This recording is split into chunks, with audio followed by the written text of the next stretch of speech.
Bom, dando continuidade no assunto, eu venho falar sobre a questão de processar o mel, né? A gente viu todo o ciclo de produção, é, todos os mecanismos, o entendimento ali da comunidade, né? Da colônia, das abelhas, a organização, estruturação, das colmeias, né?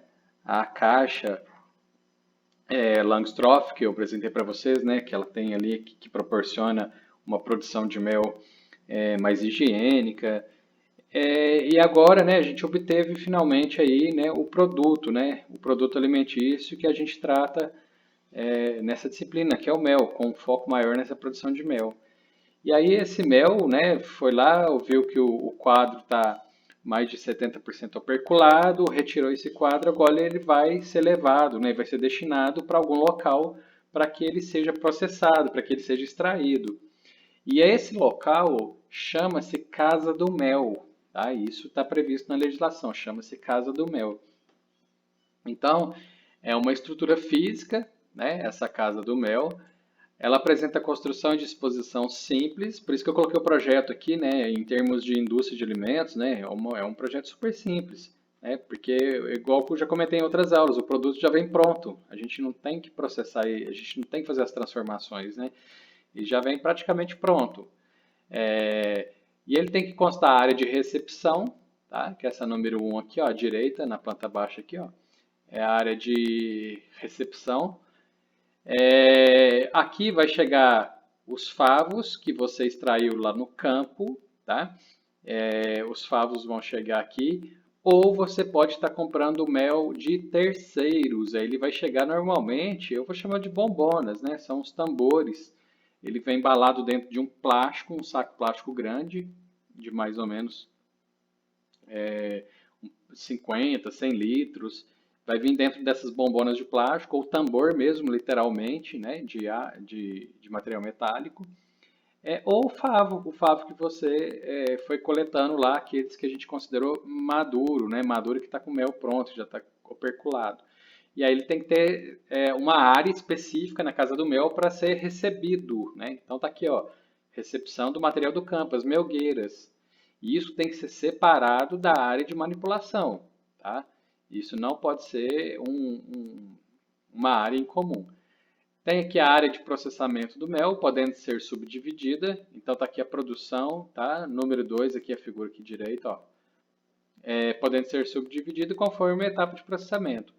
Nós temos a área de invase, local de armazenagem do produto final, e banheiro em área isolada. Não pode ter banheiro no interior da área de processamento, na área da casa do mel. Então, o que coloquei aqui é a sede, né, que seria onde ficam os funcionários, colaboradores, parte administrativa, documentação. Aí, normalmente, os banheiros ficam aqui. Essa área aqui, ela é interessante, tá? Essa planta não tem que ser seguida dessa maneira, né? Mas aqui são áreas de acesso, né? Recebeu matéria-prima, processou, saiu, produto final, porque não pode ter cruzamento de matéria-prima que entra com produto final acabado na mesma área, não, isso não pode. Então, por isso que essa planta aqui eu achei interessante. E aqui uma área de acesso, né, que tem aqui esses acessos aqui nas demais áreas. E tudo isso antes da construção da Casa do Mel, primeira coisa, consultar a portaria número 6 do Ministério da Agricultura, porque lá ela fala das diretrizes, né, o que é necessário, o que tem que ser feito para ser construído a Casa do Mel. Então aqui eu coloquei favos e bombonas, né, são os favos que chegaram, ou mel de terceiro, vai chegar aqui no recebimento. Pegou essa matéria-prima que está aqui estocada, acumulada, ela vai andar para cá para a produção, onde vai fazer desoperculação, a centrifugação e decantação. Desculpa o errinho aqui, faltou tomar. Depois de ter feito, né, a extração do mel, centrifugou, decantou, né, que é um benefício que é realizado ao mel, a gente vai lá para a área de invase. Invasado o mel, tem a área de rotulagem e expedição. Né? Aqui pode ficar estocado, e aqui ele vai ser expedido, tá? Então é uma estrutura simples, né, em comparação aos demais segmentos de indústria de alimentos. Então aqui nós temos, né, o favo chegou operculado, né, que está fechado aqui, ó, pela figura aqui, ó, isso aqui é o favo fechado com cera. E aqui, né, ele está com um garfo, tá, desoperculador, é um garfo de material inox, Aqui ele já passou nessa pequena área aqui, ó, dá para ver que ele já tirou a cera que está ali tampando, né, que é o favo operculado. E tem que ter essa mesa aqui, ela é inclinada, ela é específica, né, a mesa desoperculadora. É o equipamento utilizado para dar suporte aqui, o quadro apoiado aqui nessa estrutura aqui, ó, tá? Para dar suporte à desoperculação do favo de mel. Então você apoia o quadro nesse suporte, apoia aqui com a mão e vai com esse garfo desoperculador fazendo o processo manualmente. Tá? Essa é uma opção e é o que eu mais vejo, tá? Embora grandes produções fazem isso aqui de forma automatizada. É constituída de uma base para apoio dos quadros, que é essa base aqui, ó, forma esse triângulo aqui. Tem que ter a peneira, que é essa partezinha embaixo aqui, tá? Peneira para segurar, no caso, cera, que você está mexendo aqui, retirando, né? Tem que ter a cuba para recebimento de resíduo de mel resultante do processo. Tá? Então, essa cerazinha que você vai tirando aqui, desoperculando, você vai colocando aqui. E essa cera vai ter um pouquinho de mel, ele vai gotejando aqui nessa cuba. Tá? E o garfo desoperculador, esse aqui que está na mão aqui desse colaborador fazendo o processo. Chama atenção aqui, né, é um material inox, porque trata-se de alimento, né, então tem que ter um aço inox específico para a indústria de alimentos. No caso aqui, higiene, né, questão da vestimenta, né, utilização de luva. No caso, não é obrigatório, né, mas pode ser utilizado. O ambiente tem que ser todo dentro das especificações da portaria que eu citei aqui nesse slide, tá? Nós temos aqui a opção de faca desoperculadora, que tem a mesma função, né, de retirar, né, desopercular os favos. Ela é aquecida e aí você passa ela sobre o favo e aí você consegue tirar com muito mais rapidez e facilidade do que com o garfo, tá? Então, uma espécie de lama de inox em aço inoxidável com empunhadura de plástico, esse daqui tem que ser lavável, isso aqui, podendo ou não conter sistema de aquecimento na lâmina. Isso aqui não é obrigatório, não. Eu coloquei aqui essa figura porque você pode aquecer um pouquinho, mas claro, isso aqui tudo já regulado. Você liga na tomada, ela vai aquecer por tratar de cera, né? A cera, quando você entra em contato com o material em alta temperatura, ela tende a fundir, ela vai derreter. Então passa essa faca, né? Vai desoperculando mais rapidamente. Eu tenho uma faca, eu esqueci de colocar a foto que deveria ter colocado. Uma faca comprida, né? Parece até essa serrinha de pão grande, né? Na largura do alvéolo, desculpa, na largura do quadro de mel. Não tem aquecimento, pode também utilizar, não tem problema. Tá? Então ela é passada paralelamente sobre a superfície do quadro, que vai o quê? Retirar a camada de cera que vai estar ali fechando, protegendo os alvéolos, que está guardando o mel ali dentro do alvéolo. Tá? Nós temos aqui, depois que você desoperculou, né? Seria assim, né? Vamos destampar o mel, tá? Errado falar isso, tá? Vamos destampar o mel, como? Vamos desopercular. E agora o mel está exposto. E depois que você desoperculou cada quadro de mel, né? Tem mel aqui no quadro. Então você vai acomodar esses quadros aqui, ó, na figura aqui à direita, estou mostrando aqui para vocês. Dessa forma aqui, em pezinho e bem encaixadinho aqui no equipamento chamado centrífuga. Né? Então, com os quadros já desoperculados e por meio de movimento de rotação em torno do seu próprio eixo, então tá aqui, isso aqui vai colocando quadro, vai enchendo isso aqui de quadro, e isso vai girando, por isso que chama centrífuga. Vai ocorrer o que, né? A liberação do mel lá dentro dos favos. Então ele vai sair na força centrífuga, ele vai saindo aqui, vai batendo nas paredes da centrífuga e vai acumulando aqui no fundo. Tá? Existem alguns sistemas de encaixe dos quadros, que é isso aqui que está sendo colocado.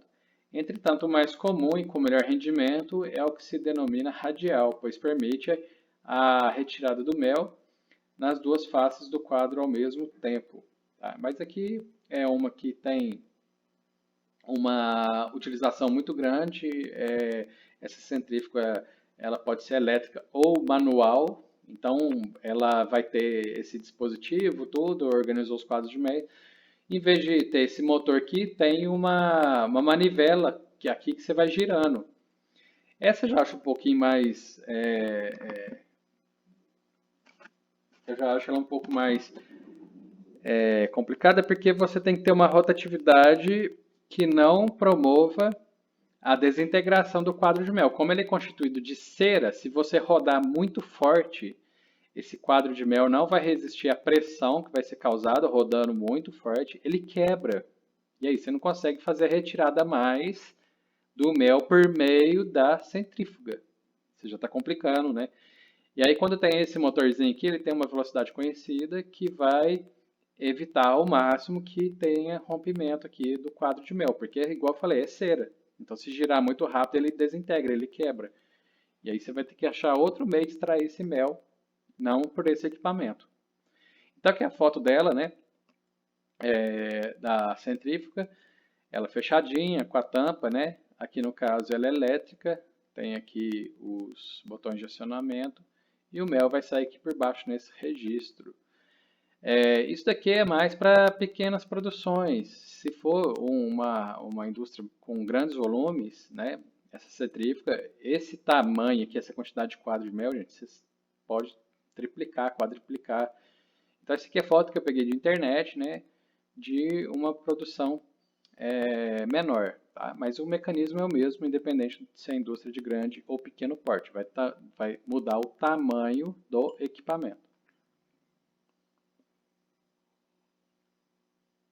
Bom, depois que vocês fizerem a centrifugação, o mel ele vai passar por peneiras, né? Então, as peneiras retiram as partículas presentes no mel, oriundas do processo de desoperculação e centrifugação. Então, essa foto aqui mostra muito bem a quantidade de fragmento de cera que vai estar lá nesse mel que você vai estar aqui centrifugando. Você centrifugou, obteve o mel, vamos peneirar ele. Então, vai passar na peneira com uma malha que permita o mel passar e reter as partículas de cera, tá? Aqui fica também alguns fragmentos de abelha, porque na hora que vai tirar o quadro de mel, algumas abelhinhas vêm aderidas. Você coloca ali, empilha, acaba matando umas abelhinhas, elas podem aparecer aqui também, tá? O ideal é que se utilizem várias malhas com diferentes diâmetros para uma filtragem mais eficiente. Então, por isso que eu coloquei a foto aqui no cantinho direita, que você pode fazer um jogo de peneiras, é assim que chama. Então, você, por exemplo, tem um diâmetro maior, aí obteve um mel mais puro que vai passar numa malha mais fina. E aí você vai fazendo o quê? Uma purificação mais eficaz no mel. Tá? Em processos industriais, essa filtragem pode ocorrer mecanicamente sob pressão, que é o que vai acontecer naquelas de grande produção. Tá? Em processos industriais com grandes volumes, eles vão fazer um bombeamento sobre uma malha fina e aí o mel vai ser, digamos assim, vai ser clarificado, né? Vai remover as partículas de cera. E aqui vai por gravidade, eu estou despejando o mel obtido, né? E ele está por gravidade descendo aqui, passando sobre essa malha. Nós temos que fazer o uso do decantador. Mesmo você filtrando, passando por malhas finas, né? A gente faz o recurso, né? A gente faz como é que fala? A gente busca o recurso de decantação. A decantação, né? Eu achei uma foto de internet aqui também de um pequeno decantador. O mel que eu obtive, né? Aqui nesse processo de peneira, eu ainda vou deixar ele decantando, né? Para que partículas que não foram removidas lá naquelas malhas, elas serão separadas aqui por processo gravitacional, ou seja, por diferente de peso. Então, aqueles pedaços de cera pequenininhos que eu não consegui tirar, partes de corpo das abelhas, aqui eu consigo. E também, lá no processamento de mel, acaba incorporando muita bolha, e essas bolhas acabam sendo eliminadas aqui no processo de decantação. Então, no caso, o mel é mais pesado, ele vai vir para baixo, as impurezas vai formar uma nata sobre esse mel, tá? Nata, modo de falar, de impurezas que vai ser basicamente cera e as bolhazinhas de ar, tá? Muito pouco ali vai ser pedaços de corpo de abelha, tá? Por isso que o registro é embaixo. Então, o mel que eu vou coletar aqui, que eu vou abrir esse registro de faca, né? Eu abro esse registro e aí eu obtenho mel sem nenhuma impureza. Aí esse mel vai descendo, vai descendo, vai descendo, as impurezas estão descendo, né, que fica no topo. Aí chega aqui, que está aquele mel mais sujinho, eu não faço o envase, eu não faço utilização. A decantação ela é recomendada que seja feita de no máximo até 10 dias, tá? Mas se vocês colocarem o mel de um dia para o outro, vocês já vão notar que no dia seguinte, já, se tiver partículas, elas já estarão ali no topo. Nós temos aqui homogeneizadores, que também são utilizados, né, para o processamento de mel. Tanques de grande capacidade, né, eu estou explicando o que seria o homogeneizador. É um tanque de aço inox, ele tem uma grande capacidade. Ele é provido, ele contém pá rotatória no interior dele, que vai fazer o quê? Uma movimentação para que ele fique constantemente sendo homogeneizado, né, para que o mel seja homogeneizado, com a finalidade de padronizar grandes quantidades de produto em relação à cor, aroma e sabor. Porque você vai estar recebendo, né? Lembra aqui do recebimento? Diferentes méis. Então pode ser de florada diferente, pode ser que se comprou de terceiro, um tinha uma florada de açapeixe, o outro era uma florada silvestre. E aí você recebeu diferentes tipos de méis, você pode fazer um blend. O blend é o que? É uma mistura. E essa finalidade da mistura, né, é para você tentar padronizar de alguma forma a cor do seu produto, né? O aroma, a cor, porque dependendo do tipo de florada, esse mel ele vai ter um sabor muito intenso, muito mais enjoativo, um sabor forte, um sabor mais suave. E aí você pode promover essa mistura entre méis que passaram por todos os benefícios anteriores que eu citei, e aí você vai colocar no equipamento, que é o homogeneizador, você vai adicionando proporções diferentes desse mel para fazer o que? A padronização do seu produto.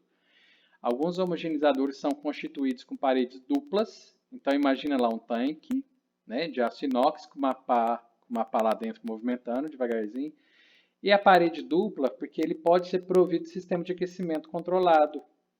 Para quê? Para evitar a cristalização, porque o mel tem uma tendência a passar pelo processo de cristalização, que é formar aqueles pequenos cristais dos seus próprios açúcares, né? O mel cristalizado, ele passa por esse processo devido, né, aos seus próprios açúcares. Então, esse é o homogeneizador, ele pode ser colocado aqui na área de produção, tá? E ele vai ter essa finalidade de fazer essa questão de padronização do seu produto. Bom, e aqui tem esse fluxograma que eu encontrei. Ele dá um panorama mais amplo de todo o processo. Mas aqui é para grande produção. Eu já falo que é de grande produção, que eu estou vendo uma bomba com filtro aqui, ó. Então isso aqui é para grandes volumes. Então, aquela mesa que nós já vimos, que é a mesa desoperculadora, é o primeiro processo. Então a gente vai desopercular o mel. A gente vai retirar aquela cera que está tampando ali, protegendo o mel. A gente vai levar para uma centrífuga para a remoção, para a obtenção do mel. Essa centrífuga vai estar acoplada a um tanque, que eu chamo ele de pulmão, né? E vai abastecendo esse tanque aqui, ó. E aí vai ter um pré-filtro com uma bomba. Ele vai ser bombeado para que ele passe num pré-filtro com uma malha maior para remover aquelas ceras, né, que ficaram ali na obtenção desse mel, igual eu já citei. Então depois ele vai cair no homogeneizador, né, que é o equipamento que eu acabei de citar para vocês, em material inox, pode ter aquecimento em torno aqui, né? Esse aquecimento, gente, é uma temperatura relativamente baixa, só para deixar o mel um pouquinho ali, um pouquinho assim acima dos 37 graus, porque ali ele não cristaliza nessa temperatura de 37, tá? Ele tem um motorzinho, porque tem uma pá fazendo a rotação constante aqui, tá? Aí saindo do homogeneizador, ele vai ser dimensionado, ele vai ser direcionado por uma bomba, tá? Aqui esse esquema aqui é uma bomba, tá? E aí vai passar por um filtro. Então aqui teve o pré-filtro para fazer a remoção de partículas maiores e aqui ele vai passar sobre alta pressão numa malha mais fininha. Então esse mel aqui ele é bastante interessante porque ele vai ser bombeado, ele permite usar uma malha bem, mas bem fininha que o mel vai passar e vai reter as partículas de impureza aqui nesse filtro, tá? Então através da tubulação ele vai para os decantadores, né? Então temos a tubulação e ele vai para os decantadores. E nesses decantadores ele vai ficar por um período de tempo para que promova aquela, né, questão da espuma que foi incorporada no processo, ela suba, partículas de cera, alguma impureza suba, e aí na parte inferior do equipamento que vai alimentar o quê? A envasadora, tá? Essa envasadora aqui no caso desse esquema ela é automática, ela vai dosando a quantidade de mel dentro das embalagens e aqui vai colocando os frascos já lacrados, né? E aqui vai fazendo a rotulagem. Isso aqui basicamente é o fluxograma de produção da produção de mel, tá? Nós temos que falar um pouquinho, falo de uma forma mais rápida, né? Porque ele não é muito expressivo. Temos a produção de melato também. Ao invés de ser produzidos a partir do néctar das flores, porque se pegou o néctar e utilizou ele, vai virar mel. Então, para o melato, ele é retirado do excremento dos pulgões, que sugam a seiva das árvores, que é adocicada, e eliminam um líquido açucarado. Tá? Então, o pulgãozinho vai pegar a seiva, ele vai excrementar ali, né? O excremento. A abelha pega aquele excremento porque ele é um líquido açucarado. E vai fazer o quê? A transformação dele em melato. Não é mel, porque não é a partir do néctar. E a sacarose, que passa pelo trato digestivo do pulgão, ela é quebrada e se transforma em novos açúcares. Então, está me parecendo aqui a produção do mel, né? Porque é o que a abelhinha faz. Naquela explicação que eu dei, né? De que ela pega a sacarose do néctar. Lá no papo vai ter a atividade das enzimas que vão quebrando a sacarose em glicose e frutose. Aqui no caso, a sacarose vai ser quebrada no trato digestivo do pulgão.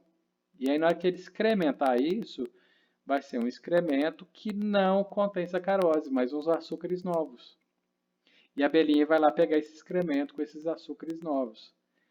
Eles não existem no mel criado a partir de flores. Quem é? Esses novos açúcares.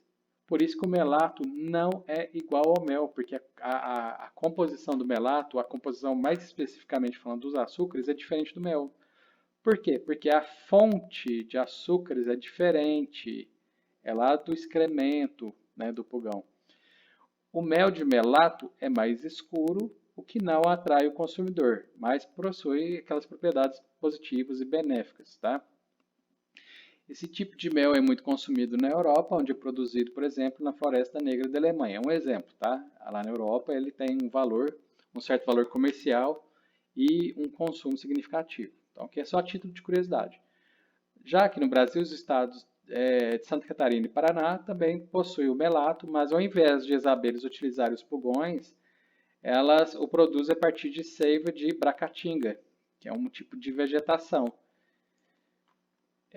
Aqui é uma foto que eu encontrei da abelha campeira pegando excremento do pulgão para fazer o melato. E eu consegui na internet a foto do melato. Olha a cor dele em relação ao mel. É um produto muito mais escuro, né? Então vocês já sabem por quê? Porque ele tem açúcares diferentes na sua composição. Então ele não é feito a partir do néctar, tá? Então é do excremento dos pulgões. O mel, né, fazendo uma comparação e voltando, né, enfatizando mais o produto da nossa aula, é um alimento rico em vitaminas C, D, E e do complexo B, que possui ainda teores consideráveis de substâncias antioxidantes, né, por isso que ele tem esse apelo positivo aí de consumo, como por exemplo os flavonoides, né, isso aqui que deixa, vamos falar assim, que emprega certa nobreza ao produto mel. Ele contém minerais, né? Dentro desses minerais estão presentes no mel cálcio, cobre, ferro, magnésio, fósforo. Tem ácidos orgânicos, entre outras substâncias benéficas ao equilíbrio do processo biológico do organismo humano. Então é um alimento com um viés positivo. Cuidado que o consumo elevado, né, se acaba consumindo uma grande quantidade de açúcares que pode desencadear a questão da obesidade. Começa a ser produzido do néctar das flores, como já foi dito, muito fundamentado durante as aulas, né? Ou de secreções de partes vivas de plantas, os quais são coletados pelas abelhas melíficas ou melíferas. né? Os contaminantes químicos podem ser eventualmente aplicados na região da colmeia, nas flores também, tem esse artifício, né? Onde a abelha coleta o néctar e aí, consequentemente, ela vai coletar esse contaminante químico, ou ainda dentro da própria colmeia, com o intuito de diminuir ou eliminar parasitas das abelhas. Tem isso também, tá? A abelha, o enxame, está propensa ao ataque de outros predadores, no caso aí, alguns parasitas, né, das abelhas. No Brasil, a boa notícia é que praticamente não ocorre contaminação do mel através de produtos químicos na colmeia, pois em virtude da grande resistência da abelha africanizada, que é a maioria da produção do mel do Brasil é da abelha africanizada, né? Que foi um cruzamento que teve quando essas abelhas vieram para cá. E elas têm uma resistência muito grande, ela é muito resistente. Então, quase, né, que a aplicação de contaminantes não se faz necessário nos enxames, né? Ou nos enxames, ou na lavoura, ou próximo ali, né? Eu já vi pegar uma solução de alimentação artificial, que é 50% de água, 50% de sacarose, e ali colocar o contaminante químico para que ela consuma, para que ela venha combater algum tipo de parasita, né? Já vi colocar antibiótico. E considerando também, né, que as lavouras que são pulverizadas com defensivos agrícolas, né, os agrotóxicos, podem também de alguma forma contaminar quimicamente as abelhas e o mel também consequentemente.